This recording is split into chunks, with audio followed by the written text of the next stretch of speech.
Hello viewers, আমরা এই টিউটোরিয়ালে HSC English first paper text বইয়ের একটি গুরুত্বপূর্ণ লেসন বাংলা অর্থ সহকারে সুন্দরভাবে শিখব। এই লেসনটির নাম হচ্ছে দ্য লিজেন্ড অফ গাজী, অর্থাৎ গাজী পীরের উপাখ্যান বা কাহিনী। এটি নতুন এডিশনের ইউনিট 14 লেসন 3 তে রয়েছে, আর পুরনো বইয়ের যে এডিশন রয়েছে সেখানে ইউনিট 9 লেসন 3 তে রয়েছে।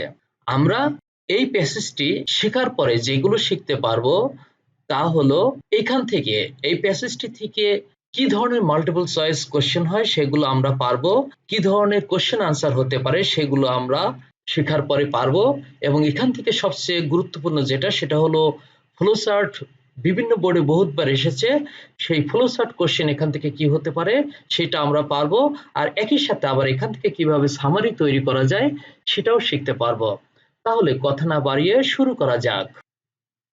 According to some myths and legends, Gazi Pir was a Muslim saint who is said to have spread Islam in the parts of Bengal close to the Sundarbans. দেখুন আমরা ভাঙিয়ে ভাঙিয়ে পড়ি। According to some myths and legends, myths হলো কি? myth কথাটা এসেছে মিথোলজিস থেকে। মিথোলজি হচ্ছে রূপকথা বা পুরা কথা, আর লিজেন্ড হচ্ছে উপাখ্যান। লিজেন্ডের সিনোনিম কি? Fable, fiction, myth, tradition, story, tale, etcetera. এইগুলো হচ্ছে লিজেন্ডের সিনোনিম বা সমার্থক শব্দ। আর এই সমার্থক শব্দ দিয়ে কিন্তু মাল্টিপল চয়েস কোশ্চেন হয়, সেটা খেয়াল রাখতে হবে। অর্থাৎ বাংলায় যেটা আমরা বলি কোনো কাহিনী বা উপাখ্যান। তাহলে দেখুন, according to some myths and legends, কিছু রূপকথা এবং উপাখ্যান অনুসারে গাজী পীর ওয়াজ এ মুসলিম সেইন্ট। গাজী পীর ছিলেন একজন মুসলিম সাধক বা দরবেশ বা সাধু। সেইন্ট হচ্ছে সাধক বা সাধু বা দরবেশ। হু ইজ সেইড, যাকে বলা হতো to have spread Islam in the parts of Bengal, বাংলার কিছু কিছু এলাকায় ইসলাম প্রচার করেছেন বলে তাকে বলা হতো। ক্লোজ টু দ্য সুন্দরবনস, সুন্দরবনের কাছাকাছি এলাকায়। তাহলে সুন্দরবনের কাছাকাছি কিছু কিছু এলাকায় ইসলাম প্রচার করতেন বলে তাকে বলা হতো। কাকে? ওই গাজী পীরকে।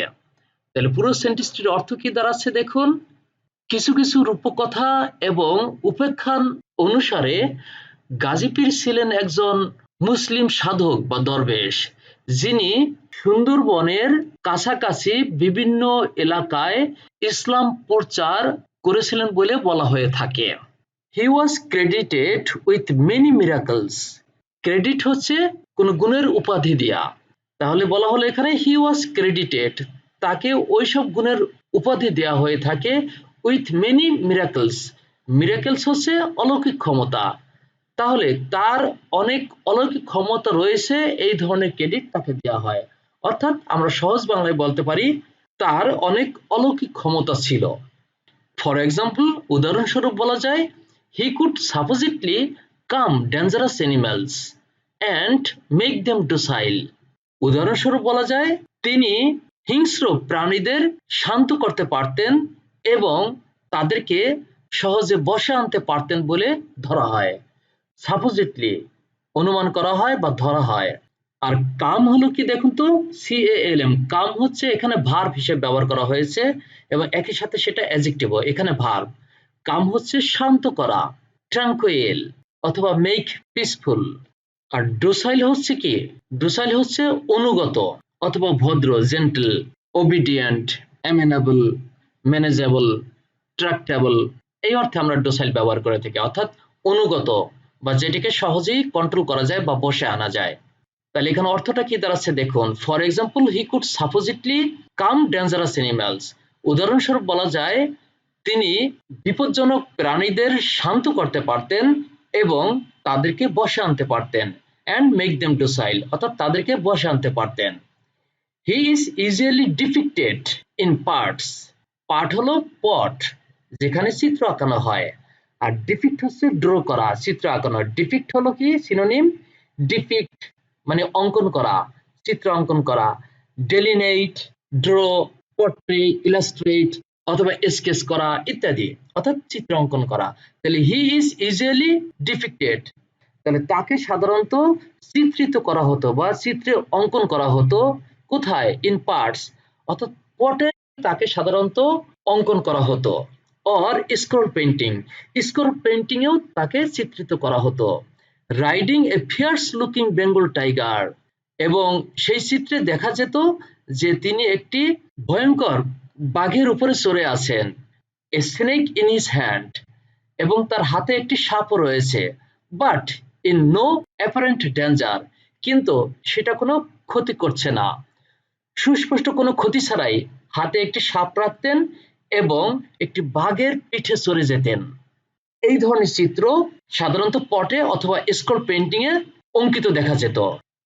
অ্যাকর্ডিং টু সাম স্টোরিজ, কিছু কিছু গল্প মতে, হি অলসো ফট crocodiles who threatened the people of a region full of canals and creeks, indeed a kind of watery jungle bordering the Bay of Bengal.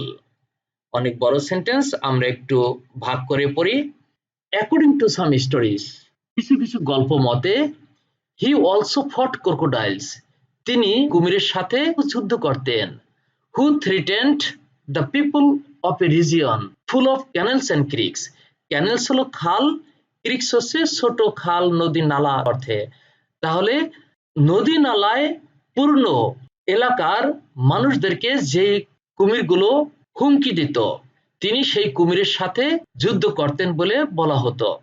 এবং যেই এলাকাগুলো মানুষ বসবাস করত সেই এলাকাগুলো কেমন ছিল দেখুন, এখানে বলা আছে indeed a kind of watery জঙ্গল বর্ডারিং দ্য বে অফ বেঙ্গল, বঙ্গোপসাগরের তীর ঘেঁষে বা কিনারা ঘেঁষে সেই এলাকা ছিল জলমগ্ন জঙ্গল। তাহলে বঙ্গোপসাগরের তীর ঘেঁষা জলমগ্ন জঙ্গল তথা নদী নালায় ভরা এলাকার মানুষদেরকে যে কুমিরগুলো হুমকি দিত, তিনি সেই কুমিরের সাথে যুদ্ধ করতেন বলে বলা হতো।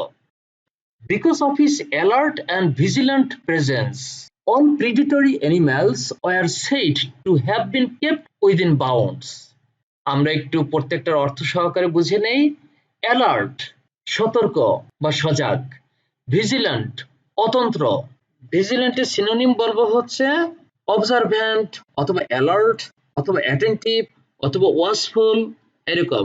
অর্থাৎ অ্যালার্ট এবং ভিজিল্যান্ট মোর অর লেস তারা সিনোনিম, অর্থাৎ অতন্ত্র অথবা সতর্ক।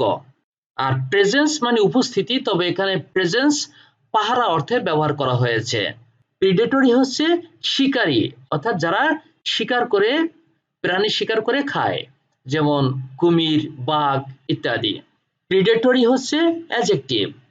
আর এখানে দেখুন kept within bounds, keep in বা উইদিন বাউন্ডস মানে হলো কোনো কিছু কন্ট্রোলে রাখা। তাহলে কেপ্ট উইদিন বাউন্ডস হচ্ছে কোনো কিছুর সীমানার মধ্যে রাখা, তার মানে কন্ট্রোলে রাখা। এখন দেখুন অর্থটা কি দাঁড়ায়, because of his alert and vigilant presence, তার সতর্ক এবং অতন্ত্র প্রহরায়, all predatory animals were said to have been kept within bounds, সকল শিকারী প্রাণী নিয়ন্ত্রণের মধ্যে থাকত।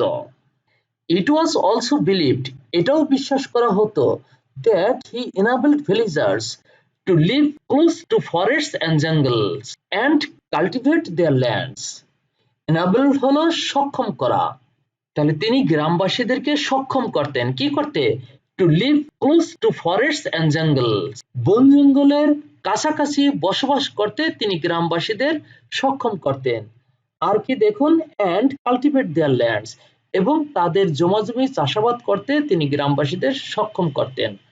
তাহলে কি দেখুন অর্থটা, এটাও বিশ্বাস করা হয় বা বলা হয় যে তিনি বন জঙ্গলের নিকটে বসবাস করতে এবং তাদের জমি জমা চাষাবাদ করতে গ্রামবাসীদেরকে সক্ষম করতেন। কনসিকুয়েন্টলি তার মানে হলো অ্যাজ এ রেজাল্ট, ফলশ্রুতিতে, এটা হলো অ্যাডভার্ব, ফলশ্রুতিতে, people of this regions would pray to him for protection. Protection হলো কি, ডিফেন্স অথবা গার্ড বা সেফ গার্ড অথবা সিকিউরিটি বা শিল্ড, এই অর্থে প্রোটেকশন ব্যবহার করা হয়, প্রোটেকশন নাউন। তার মানে বাংলা আমরা কি বলবো, বাংলায় বলবো সুরক্ষা বা সেফটি। ফলশ্রুতিতে এই এলাকার মানুষেরা তাদের সুরক্ষার জন্য তার কাছে প্রার্থনা করত, অর্থাৎ গাজী পীরের কাছে প্রার্থনা করত। প্রে হচ্ছে প্রার্থনা করা। The story of Gazi Pir has been preserved in folk literature as well as art and has been performed in indigenous theatre. Indigenous হচ্ছে দেশীয়, নেটিভ বা অ্যাবরিজিনাল, আর থিয়েটার হচ্ছে মঞ্চ বা মঞ্চ নাটক, আর পারফর্ম হচ্ছে অভিনয় করা। আর প্রিজার্ভ মানে কি? প্রিজার্ভ হচ্ছে সেভ করে রাখা, সংরক্ষণ করে রাখা। প্রিজার্ভ অর্থ হলো তাহলে সেভ। ফোক লিটারেচার লোকসাহিত্য, অ্যাজ ওয়েল অ্যাজ মানে হলো এবং, আর্ট কলাবিদ্যা। তাহলে দেখুন, দ্য স্টোরি অফ গাজী পীর has been preserved in folk literature as well as art, অর্থাৎ গাজী পীরের কাহিনী লোকসাহিত্যে এবং কলাবিদ্যায় সংরক্ষিত রয়েছে। And has been perform in indigenous theatre, এবং দেশীয় মঞ্চ নাটকে তার ওই কাহিনীগুলো উপস্থাপিত হয়েছে। ইনফ্যাক্ট মূলত সাম গাজীর part scrolls are part of the collection of the British Museum. মূলত ব্রিটিশ মিউজিয়ামের সংরক্ষণশালায় এই গাজী পীরের কিছু কিছু চিত্রপট পাওয়া যায়। এই ছিল আমাদের প্যাসেজটি। এই প্যাসেজটি থেকে যেসব মাল্টিপল চয়েস কোশ্চেন হতে পারে সেগুলো হচ্ছে, আমরা যেগুলো ইম্পর্টেন্ট শব্দ বললাম সেগুলো থেকে আসতে পারে। যেমন মিরাকল, মিরাকল হলো কি বলুন তো দেখি? অলৌকিক ক্ষমতা, অর্থাৎ মার্ভেল, ওয়ান্ডার বা প্রডিজি ইত্যাদি। আবার এই যে এদিকে রয়েছে যেমন ডিফিক্ট, ডিফিক্ট থেকে এসেছে ভার্ব পাস্ট টেন্স ডিফিক্টেড। ডিফিক্ট হচ্ছে ডেলিয়েনেট, অর্থাৎ চিত্রিত করা, ড্র, এসকেইস ইত্যাদি। অর্থাৎ যে কোনো সিনোনিম দিয়ে বা অ্যান্টোনিম দিয়ে মাল্টিপল চয়েস কোশ্চেন থাকতে পারে। এরপরে দেখুন অ্যাপারেন্ট আছে, অর্থাৎ সুস্পষ্ট। আর এখান থেকে যেই কোশ্চেনটি সবচেয়ে বেশি ইম্পর্টেন্ট, অর্থাৎ ফ্লোচার্ট, কারণ বহুবার বিভিন্ন বোর্ডে, ঢাকা বোর্ড সহ বিভিন্ন বোর্ডে এখান থেকে ফ্লোচার্ট এসেছে। এখান থেকে যে ফ্লোচার্টটি আসে সাধারণত সেটি হচ্ছে এইরকম: make a flowchart showing different miracles of Gazi পীর, অথবা different miraculous activities of Gazi পীর। গাজী পীরের যে অলৌকিক ক্ষমতার কার্যাবলী অথবা অলৌকিক ক্ষমতা, সেই ক্ষমতাগুলো দেখিয়ে একটি ফ্লোচার্ট তৈরি করুন। আর সেক্ষেত্রে আপনি কি কি তথ্য দিবেন, আমি তথ্যগুলো এখানে মার্ক করে রেখেছি, দেখুন কালার করে। অর্থাৎ তার কি কি ক্ষমতা ছিল দেখুন, মিরাকল গুলোর মধ্যে যে কাম ডেঞ্জারাস অ্যানিমালস, যদি সেটা জিরান দিয়ে করেন তাহলে এরকম উত্তর হবে calming, CALMING, calming dangerous animals. ফ্লোচার্টের আরেকটি বক্সে বলা যাবে মেকিং অ্যানিমালস ডোসাইল, দেবো দিতে পারেন, অ্যানিমালসও দেওয়া যায়, মেকিং অ্যানিমালস ডোসাইল। তারপরে আবার বলা যেতে পারে, এখানে আছে কিন্তু দেখুন স্নেক ইন হিজ হ্যান্ড, কিন্তু এখানে ভার্ব নেই, তাহলে একটা ভার্ব নিয়ে আসতে হবে ফ্লোচার্টের তথ্য বানানোর জন্য। আগেরটার সাথে আমরা ভার্বের সাথে আইএনজি করেছি, যে মেক থেকে মেকিং, কাম থেকে কামিং। এখানে আবার কিপ ভার্ব আনতে পারি, রাখা, হাতে রাখা, তাহলে কিপিং স্নেকস ইন হ্যান্ড, এইভাবে আমরা বলতে পারি। কিপ থেকে কিপিং করে দিলাম। এরপর আবার দেখুন হি অলসো ফট ক্রোকোডাইলস। এখন এখানে ফট থেকে ফটিং করা যাবে না, ফটের বেস ফর্ম হলো ফাইট, তাহলে ভার্বের বেস ফর্মের সাথে আইএনজি করা যায়, তাহলে হবে কি ফাইটিং ডেঞ্জারাস ক্রোকোডাইলস। এখানে মাঝখানে ডেঞ্জারাস দিয়ে দিলাম যাতে অর্থটা বেশি যুক্তিসঙ্গত হয়, তাহলে ফাইটিং ডেঞ্জারাস ক্রোকোডাইলস। তারপর আবার আমরা ফ্লোচার্টের আরো তথ্য দিতে পারি। এখানে দেখুন কেপ্ট উইদিন বাউন্ড, তাদেরকে ওই প্রেডিটরি অ্যানিমালসদেরকে ওইটা এখানে টেনে আনতে হবে, তাহলে কেপ্ট এসেছে কিপ থেকে, তাহলে আমরা বলবো কিপিং প্রেডিটরি অ্যানিমালস উইদিন বাউন্ডস, এইভাবে বলবো। এটাতে একটা সেন্টেন্সের অংশ, কিন্তু আমরা অংশ বিশেষ হিসেবে পূর্ণাঙ্গ কথাটা বলবো। কিপিং কাদেরকে কিপ করবে, রাখবে কোথায়, তাহলে কিপিং প্রেডিটরি অ্যানিমালস, প্রেডিটরি অ্যানিমালস গুলোকে রাখবে কোথায়, রাখবে উইদিন বাউন্ডস, বাউন্ডস এর মধ্যে রাখবে। তারপরে আমরা বলতে পারি, এখানে দেখুন আছে he enabled villagers to live close to the forest and jungle. এখান থেকে আমরা শর্টকাট করে বলতে পারি enabling villagers to live in jungles। এই হলো আমাদের ফ্লোচার্টের তথ্যগুলো কিভাবে লিখতে হবে। যদি সেটা জিরান ফর্মে হয়ে থাকে উত্তর, তাহলে সেটার উত্তর আমরা এখানে বলে দিলাম। আর কোশ্চেন আনসার, সেটার জন্য আপনাদেরকে প্রিপারেশন নিতে হবে। যেমন দেখুন who spread Islam in the parts of Bengal close to the Sundarbans. সুন্দরবনের কিনারা ঘেঁষে বা তীর ঘেঁষে কিছু কিছু এলাকায় কে ইসলাম প্রচার করেছিলেন? তাহলে আপনি উত্তর বলে দিবেন গাজী পীর। এই যে এখানে আছে দেখুন, গাজী পীর spread Islam in the parts of Bengal close to the Sundarbans. এরপরে দেখুন, হোয়াট ডিড গাজী পীর ডু ফর দ্য ভিলেজার্স?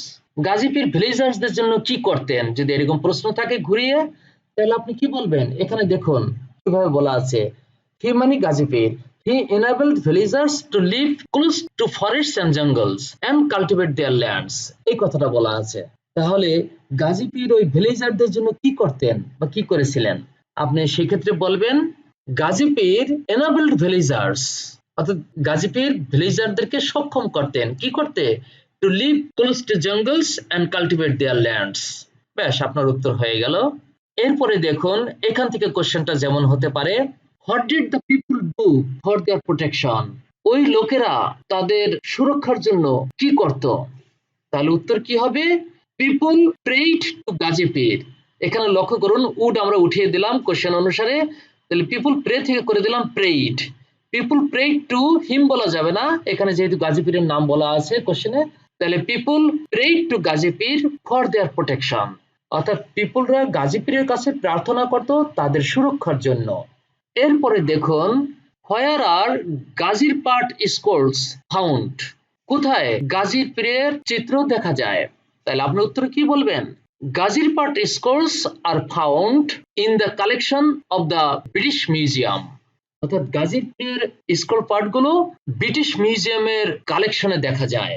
এরকম আরো অনেক কোশ্চেন হতে পারে, যেমন আরেকটা কোশ্চেন হতে পারে, who threatened the people of those risky region? ওইসব রিস্কি রিজিয়নে কারা জনগণকে হুমকি দিত? তাহলে আপনি বলবেন ডেঞ্জারাস ক্রোকোডাইলস, অথবা শুধু ক্রোকোডাইলস বললেও হয়। Dangerous crocodiles threatened the people of those risky regions. এইভাবে বলা যেতে পারে। আরো হয়তো নানান কোশ্চেন এখানে হতে পারে, আপনারা সেটা সুন্দরভাবে প্রিপারেশন নিয়ে দেখে নেবেন। আজকের টিউটোরিয়ালটি এই পর্যন্তই। আমরা নেক্সট টিউটোরিয়ালটি নিয়ে আপনাদের সামনে হাজির হব। আর এই টিউটোরিয়ালটি ভালো লাগলে অবশ্যই আপনার বন্ধুদের সাথে শেয়ার করবেন, লাইক দিবেন, কমেন্ট করবেন এবং সাবস্ক্রাইব করতে ভুলবেন না। আর যারা ইতিমধ্যে সাবস্ক্রাইব করেছেন তাদেরকে ধন্যবাদ। আর মনে রাখবেন, সাবস্ক্রিপশন বাটনের পাশে যে বেল আইকন আছে তাতে একবার ক্লিক করে রাখবেন, যাতে পরবর্তী ভিডিওগুলোর আপডেট আপনি জানতে পারেন। ধন্যবাদ সবাইকে।